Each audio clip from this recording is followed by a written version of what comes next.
Hi guys. I know I haven't posted on here since my hair dye veil gray silver. I think that's what my title was. I was trying to go for. Obviously, my hair has grown out, and it's not that ugly color anymore. It's actually three colors, but that's besides the point. I wanted to speak up or speak out my story I have. Sorry, the glare, my glasses. My my dog. My story of my sexual assault. Um, it's very, very long, so this video might be really long. If you don't have time to hear it, I understand. If it makes you uncomfortable, please click, don't watch it. But I would like you to watch it because I know there's some of you who have been molested, raped, just horrible things, and you're afraid that you can't speak what you want to speak. And as a survivor myself, let me tell you that it's been so long, so many years where I thought I was disgusting, where I thought I wasn't able to be loved by anybody. And I know that it's such a freaking, like, how do I say this, like, burden. You think you're like, it's a big weight on you, and you're not a burden, trust me. If you want to speak it to somebody, speak it to someone you trust with all your heart. And I know it's hard to speak because you can't really talk about it without just starting to, cry.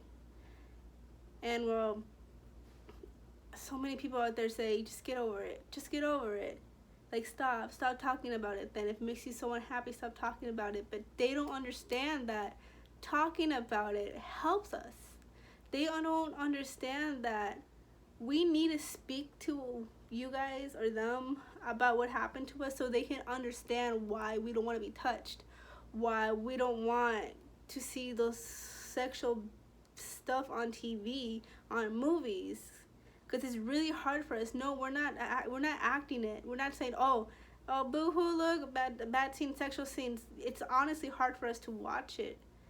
Like, if you don't understand, don't say anything. Because not that long ago, this guy, I was trying to explain to him why I don't like to just be a fucking, I don't like to be a hookup. Why I don't like sex. And I only said there's a story that you don't know about me. That's really hard for me to do these things. And he said, I don't want to hear it. Don't talk about it. Why you tell a stranger about it? He didn't care, guys. Like, girls too. Like, if a man don't want to hear your story, it makes him uncomfortable because you're changing the subject. He just wants to use a booty call, girls, guys.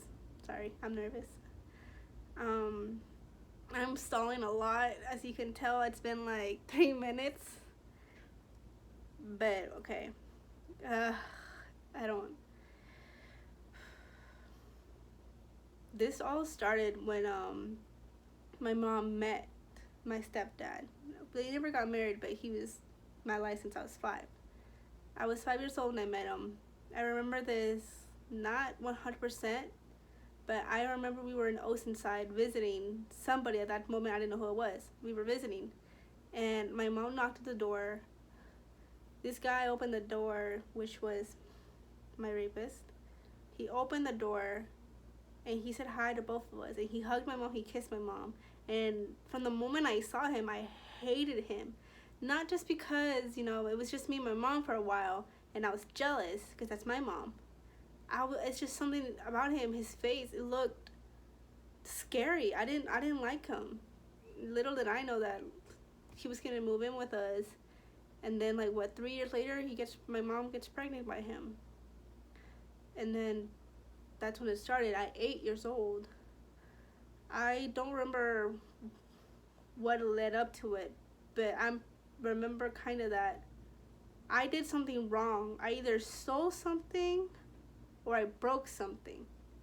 And he was supposed to take the fall for it. So he wrote a note saying what happened and why he's leaving, and he gave it to me to read. And when I read it, I started crying because in the note it said that I was like a bad kid and he can't stand it no more. And at that time, I thought my mom didn't love me. And it said, don't hate her, don't give her away. And sorry, I honestly thought my mom would give me up because so many occasions I remember her telling me that she's gonna dump me in the dumpster, that I was adopted. I know I was a bad child. Um, I'm not sure why. And that's when it started. And I opened the door from the room, and it's like he knew that I was gonna run out and stop him because he was standing there, and he was like smiling. He was smiling, and he told me for me to not talk about it, and for him not to talk about it, and for no one to find out what I did. I had to do something for him.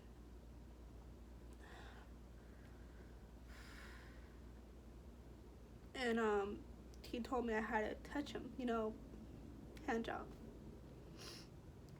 And I did. And then he told me he wanted me to give oral sex, mouth, and see his thing.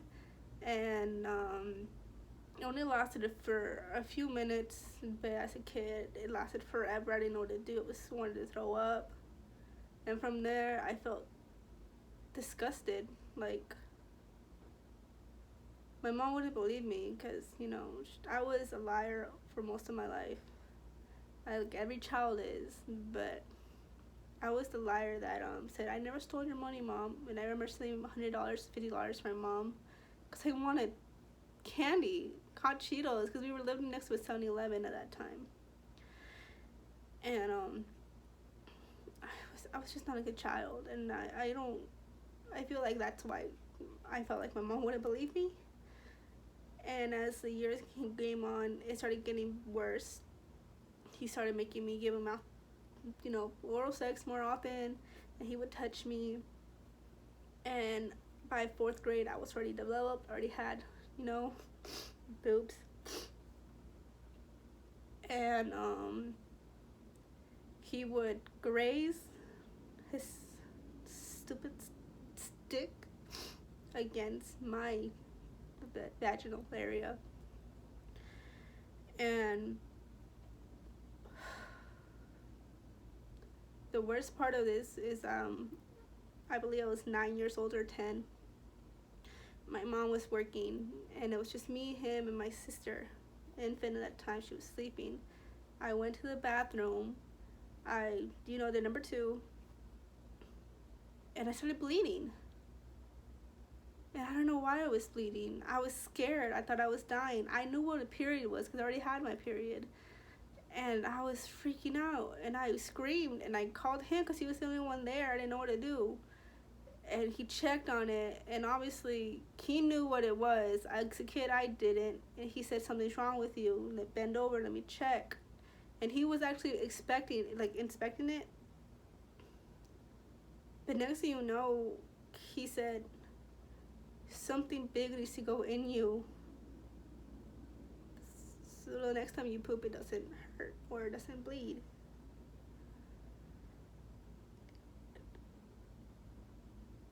He shoves it in me. I scream. And he pulls it out, and I'm dropped to the floor. I'm crying because it fucking hurt. And then he said, you won't bleed anymore. You're fine. Stop crying. And he leaves me on the floor crying. I wipe, and I'm bleeding still.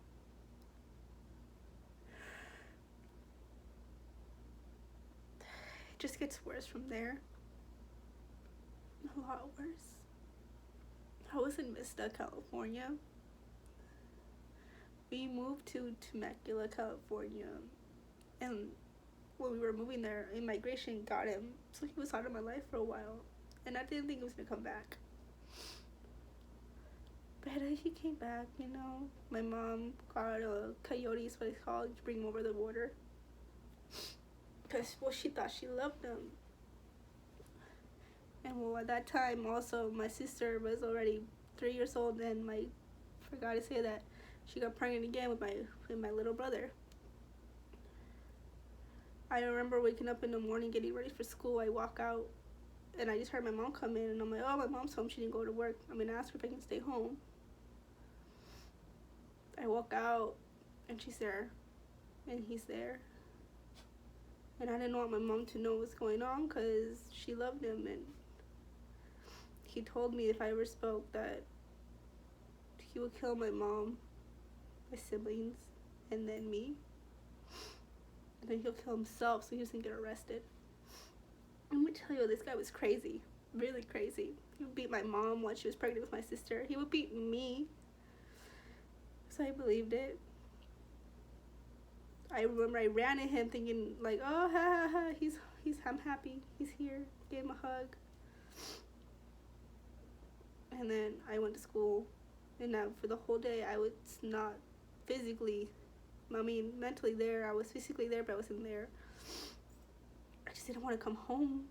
I tried to get after school detention.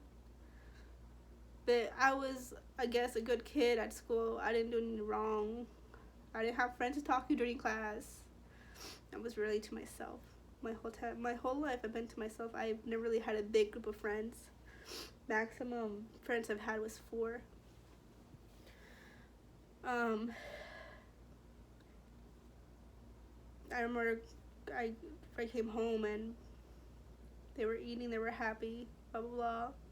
My mom still worked in Vista, so she had to wake up an hour early and leave 30 minutes early to get there to work because it was 30 minutes away.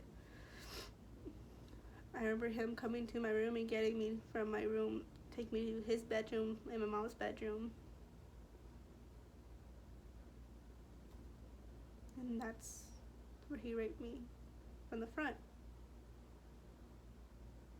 I was a 7th grader. I don't know what kind of monsters think it's okay, or why is it fun, or why is it pleasurable hearing a little girl scream. I just remember him putting the towels on there because I was gonna stay in the bed, obviously. He told me to shut up because the upstairs neighbors could hear us. Matt will go to wake up my sister. He said I better shut up or he's gonna kill me right then and then and run away.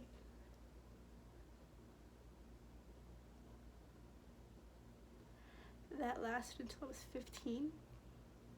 Every morning. Always putting it in me. Always making me give him a blowjob.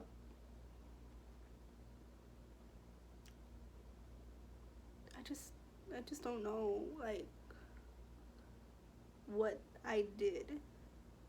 I never wore short skirts, tight clothes. My whole life I dressed like a boy because I was the 4th one born and I was the first girl and I grew up with boys. So my whole life I dressed like a boy. So I don't want people to be saying you provoked them, or I don't want people telling you guys you provoked them, because most of the time we just wore baggy clothes. We didn't provoke anybody. They're just sick in the head. I was fucking 8 years old when it started, man. I had my pajamas on. What did I provoke? Over time, it's hard for me sometimes when I see a big guy, because he was a big guy. And every time I see a big guy, I always feel like it's him. But I know it can't be. I remember when I told my mom, I was 15, we're watching this Mexican soap opera called La Rosa de Guadalupe. I don't really believe a lot in God, so what happened to me? But I felt like he purposely made us watch that episode when we turned on the TV. It was the same thing. Girl getting molested, getting touched by her dad, her uncle. And that's what I told my mom. Right when it finish, I told her I need to tell you something, but I don't want you to hate me. Because he always told me she was going to hate me. And I told her.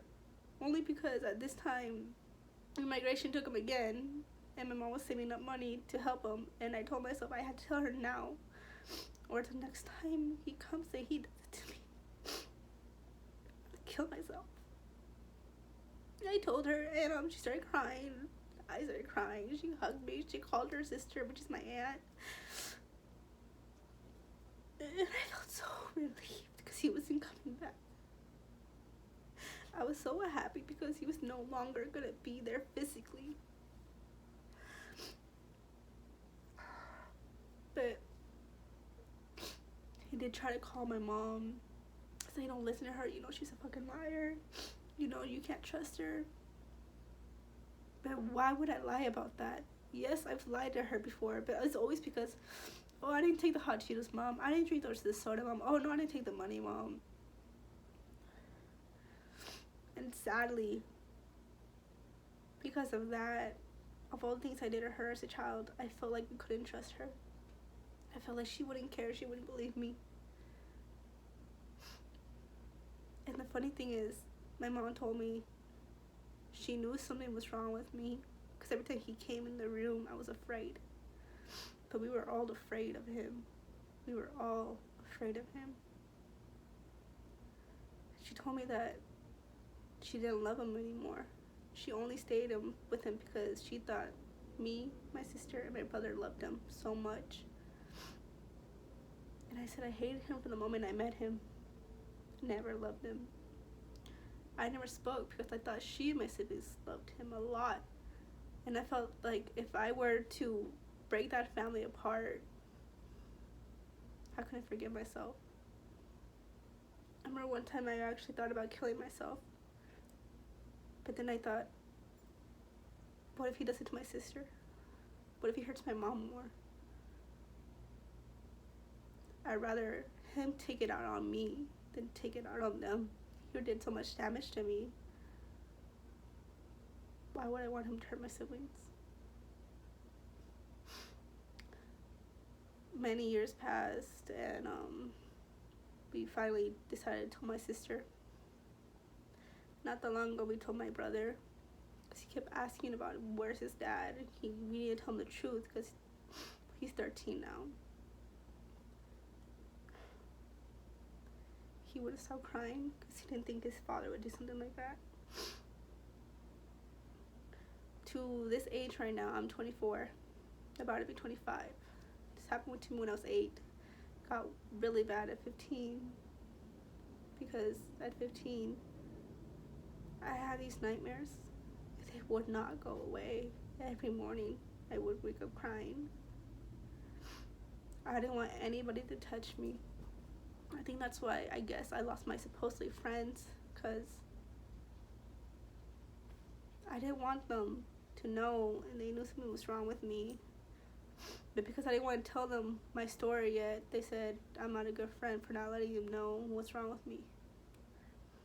They're no longer my friends at this moment. And it's okay. Because the only friend I needed was my mom. But our relationship was not good after that, but that's another story. I still have nightmares to this day, but now sometimes I can actually defend myself. I can actually beat him in my dreams. Before, I could not. I couldn't even scream. He died this year, actually. I don't know how he died. I just remember my mom called me saying that she has some news for me. But she said it in a weird tone, so automatically I said, who died? And I thought about my grandma, because she's pretty old. And she said, no. She said, he died. Well, she used his name, but not using his name. And then at that moment, I just said, how's Alma? How's Memo? My siblings, how are they feeling? And she said, they don't care. They don't care that he died a long time ago for them. I asked her how she's feeling, because she suffered as much as I did. Obviously, I suffered a little bit worse, but she always was beaten by him all the time. And she said that she's not happy for his death, but she's happy that she can breathe. She's happy she can be free. And that's exactly how I felt for a while now. I had to hide who I was. I was actually pretty skinny girl, long hair. And after he left, I remember he called me saying that he will get me back. So I kept cutting my hair. My hair was multiple colors, so he could never find me. I started gaining a lot of weight from stress eating and from eating because I didn't want him to recognize me if he saw me on the streets. I would always have, like, I was always covered.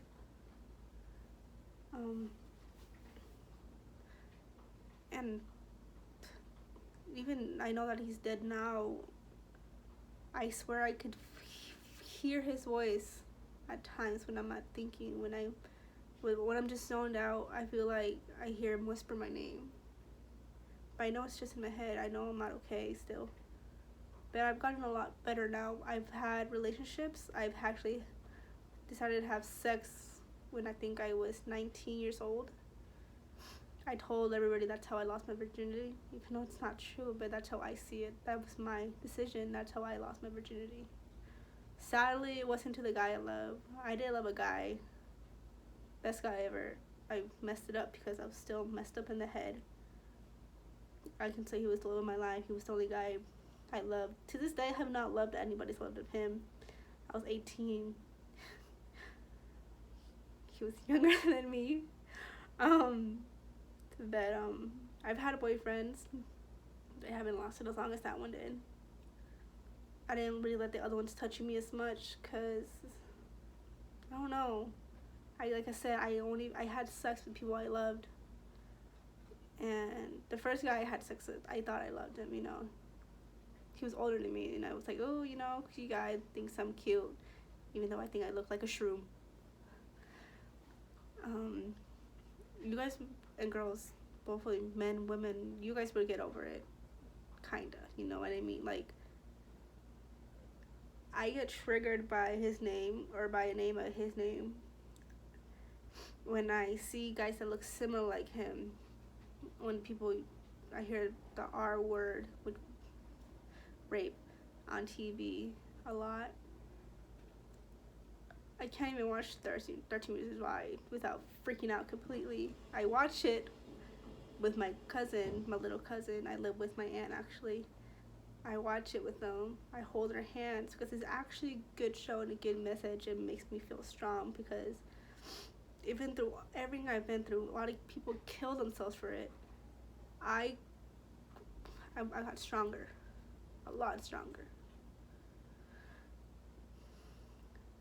It's hard sometimes, You can't have a normal relationship. I haven't been in a relationship in a long time, but I actually can call it a relationship, not relationships that last like a month or two.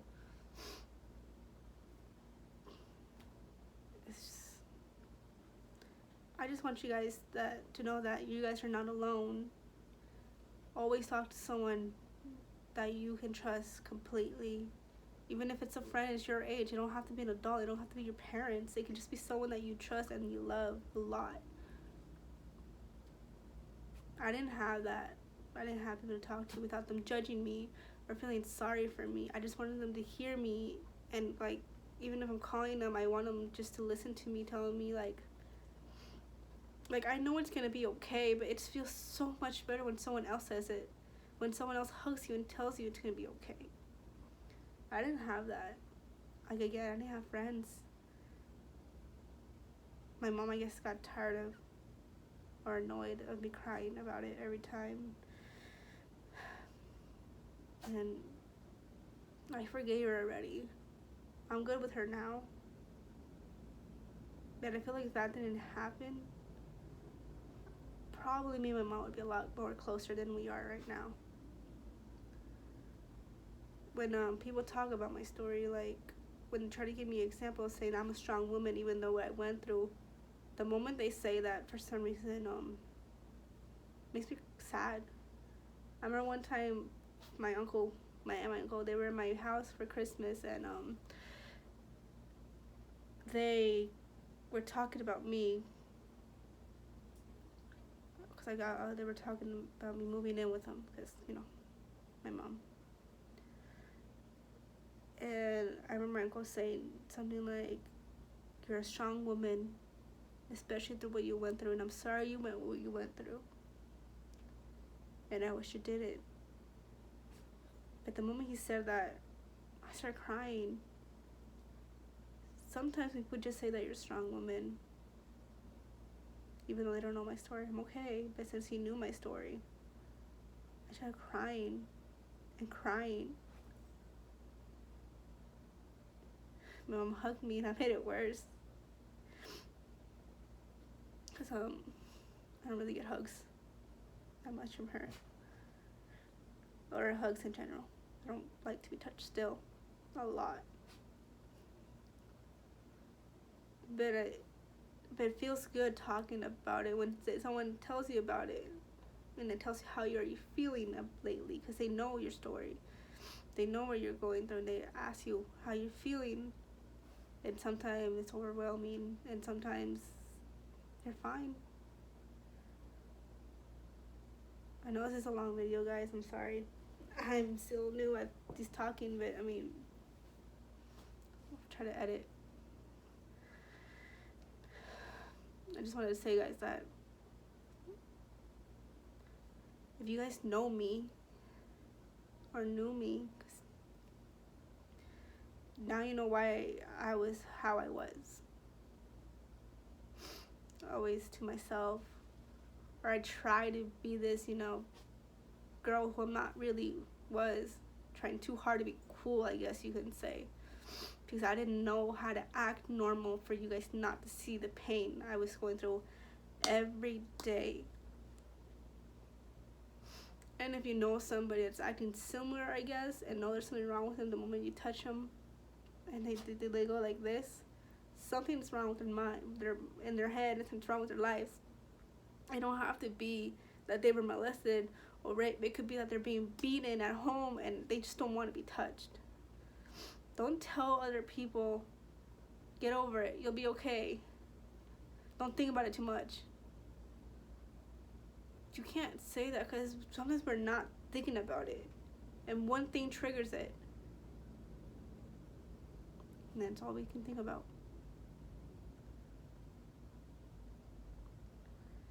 I just would like every one of you, if you were to see this, I don't care if you like it. I really could care less about that. I could care less if you subscribe to my channel. I know it's going to be dumbass channels, probably. I want you guys to share this video. I want you guys to show people who you feel like are going through this so they can hear my story. And I can tell you guys, I swear to you, it will be okay one day. Sorry, my dog kind of messed it up. That it will be okay one day. I want you guys to just speak up. No matter what anybody tells you. No matter if they tell you stop talking about it, because she's not going to stop thinking about it. Not going to stop thinking about it no matter what anyways. It's better to talk about it. Talk about it with your partner. If you're in a relationship. Be okay. It's going to be okay. I remember my neighbor actually gave me my dog.